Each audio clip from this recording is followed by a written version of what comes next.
Okay, let's talk about something so utterly fundamental to your daily comfort, you probably haven't thought about it twice until now. Imagine a world where that simple, soft roll of toilet paper just doesn't exist. Now, imagine doing that every single day of your life, in public, with whatever you could find.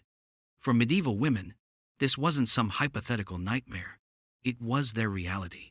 And trust me, the answers are going to make you hug your toilet paper roll a little tighter tonight. Today, we're ripping back the curtain on one of history's most unspoken, yet utterly critical, daily struggles. Forget the valiant knights and grand feasts, we're diving into the absolute nitty-gritty, the unsanitized truth that Hollywood conveniently ignores. We're asking the question that nobody dares to. Medieval women wiped with what? And the answers will not only shock you, but they'll redefine everything you thought you knew about the good old days. First, let's set the scene. Close your eyes and picture this. No pristine porcelain, no running water, definitely no privacy, and certainly no Scott 1 ply. For most women in the Middle Ages, answering nature's call meant heading outdoors, into ditches, behind hedges, or perhaps squatting in the cold, damp grass, constantly aware of the risk of being seen, of being shamed.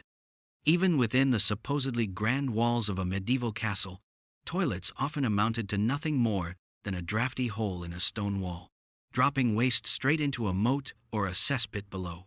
Privacy was an unthinkable luxury.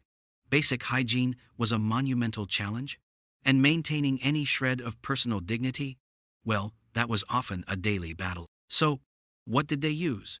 The answer is a fascinating, if sometimes truly disgusting, peek into medieval ingenuity and sheer desperation. It all depended on your social standing, the season, and, quite frankly, what miserable thing you could get your hands on. For the common folk, especially rural women, nature was their only supply store. Think about it. They might pluck soft leaves like mallow, or perhaps gather moss, which some even considered gentle and optimistically antiseptic. Sometimes it was just rough straw, coarse wool, wood shavings, or even small, jagged stones. And in the brutal grip of winter, freezing snow could be a surprisingly effective, if chilling, option. But let's not paint everyone with the same brush of dirt and discomfort. Class, as always, carved out stark differences. While a peasant woman might be scrambling for a prickly thistle, a noblewoman, though far from experiencing modern luxury, had slightly less horrific options. Noble ladies often had what were called privy cloths, small pieces of soft linen, sometimes even delicately scented with rosewater or herbs. But here's the kicker. These weren't single-use, folks. Oh no. Servants would meticulously collect them, wash them in harsh lye or ash, dry them, and then present them again. The softer the fabric, the higher your status.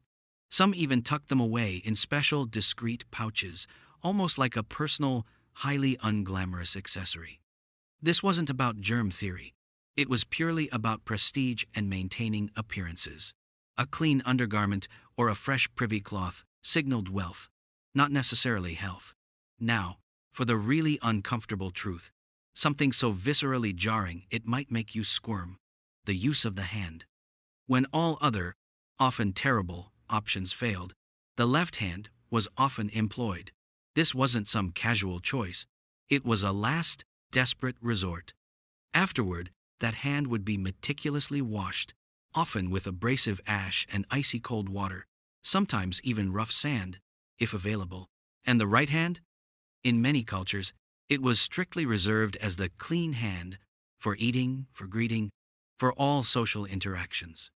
This stark reality brutally underscores the sheer lack of suitable materials and the incredible lengths people went to maintain even the barest semblance of personal cleanliness. And what about menstruation?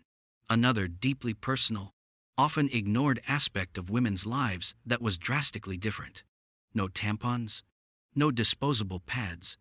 Medieval women meticulously crafted their own reusable menstrual cloths from fabric scraps, which they would diligently wash again and again in lye or ash. This wasn't just a physical inconvenience. It was a heavy, often hidden and deeply laborious part of a woman's monthly routine, a constant cycle of managing blood and maintaining discretion. Can you even begin to imagine the physical toll and the emotional burden of this, month after agonizing month? The social pressure around cleanliness was immense, though critically, it wasn't driven by an understanding of germ theory as we know it today. It was profoundly tied to morality and social status. A woman perceived as unkempt, or, frankly, emitting an odor, could be instantly labeled dirty, or even sinful. Her body odor wasn't just a physical trait. It was a damning mark of her virtue, or perceived lack thereof. This brutal societal judgment layered another suffocating blanket of stress onto an already incredibly difficult daily ritual. The dangers were incredibly, terrifyingly real. A rough piece of straw, an imperfectly washed hand, the constant dampness from inadequate cleaning, these weren't minor annoyances.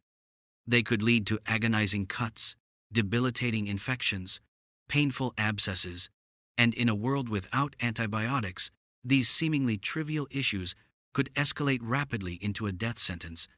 Childbirth, already a perilous journey on its own, could become even more lethal due to infections that might have originated from these very unglamorous, yet unavoidable aspects of daily life.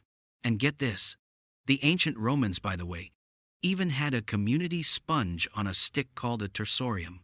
Everyone, and I mean everyone, shared it, rinsing it in vinegar or salt water between uses. Think about that for a second. A public, multi-person butt scrubber. If you want a true historical horror story, just imagine dozens of people in a latrine passing around the same single shared sponge. Talk about ancient-scale unsanitary conditions that would make your skin crawl. Interestingly, toilet paper did exist in some form, but not in medieval Europe. The sophisticated Chinese were using paper for this very purpose as early as the 6th century. But for Europeans, paper was an unbelievably precious commodity, far too expensive and rare, reserved solely for writing sacred prayers, illuminating precious books, or drafting critical documents. Certainly not for personal hygiene. It wouldn't be until the distant 19th century that toilet paper, as we recognize it, began to appear in Europe and America, initially marketed as a somewhat dubious medicinal novelty. Before that, Americans themselves were still improvising with old newspapers, rugged corn cobs, or even free Sears catalogs, which, believe it or not, were considered relatively soft and even came with handy illustrations. So, what's the profound takeaway from all this talk of moss, communal sponges, and the grim reality of daily medieval hygiene? It's this. In a world utterly devoid of convenience, true privacy, or even basic sanitation, every single act of personal hygiene for medieval women was an act of raw survival, incredible resilience, and a quiet, yet powerful, assertion of dignity. They weren't just wiping, they were fiercely maintaining control over their own bodies in a society that gave them precious little agency. They navigated profound physical discomfort, relentless social judgment, and very real, life-threatening dangers every single day, just to exist. Medieval women lived without paper, without privacy, and without comfort we can barely imagine. But crucially, they never lived without an incredible, often overlooked, and deeply human dignity. It truly makes you look at that humble, soft roll of toilet paper in a completely new light, doesn't it?